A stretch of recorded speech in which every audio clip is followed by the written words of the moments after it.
Vaccination. Vaccination, immunization, is possible against some bacterial and viral pathogens, for example, MMR, tuberculosis, foot and mouth, polio, hepatitis and typhoid.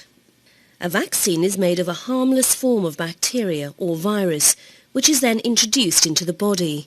The white blood cells make antibodies, so if this microbe is encountered again, the body will remember how to make antibodies against this microbe.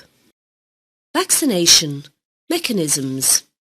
There are 3 mechanisms of vaccination. 1. A harmless or weakened form of a microbe is introduced that can cause very mild disease symptoms and trigger the immune response. For example, BCG for tuberculosis. 2. A killed microbe is introduced that can trigger the immune response but cannot induce disease. For example, the whooping cough vaccine. 3. An inactivated toxin, a toxoid, is introduced that can trigger the immune response. For example, the tetanus vaccine. Vaccination, active and passive immunity. Immunity produced by a vaccine is called artificial acquired immunity. Immunity acquired as a result of catching a disease is called active immunity. Natural passive immunity can occur in the uterus when the fetus acquires immunity from its mother. Artificial passive immunity is a short-term remedy for disease, for example, when ready-made tetanus antibodies are injected.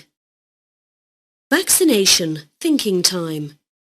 How would you summarize what is meant by active immunity and passive immunity? Active immunity is when an individual makes their own antibodies. Passive immunity is when the individual acquires the antibodies from another source. Vaccination.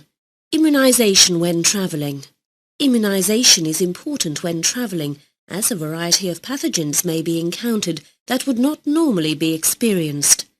Examples of vaccination that may be needed when traveling to some countries are typhoid and hepatitis. Vaccination, HIV. It has been very difficult to find a vaccine for HIV, as the virus infects immune cells and has a high mutation rate.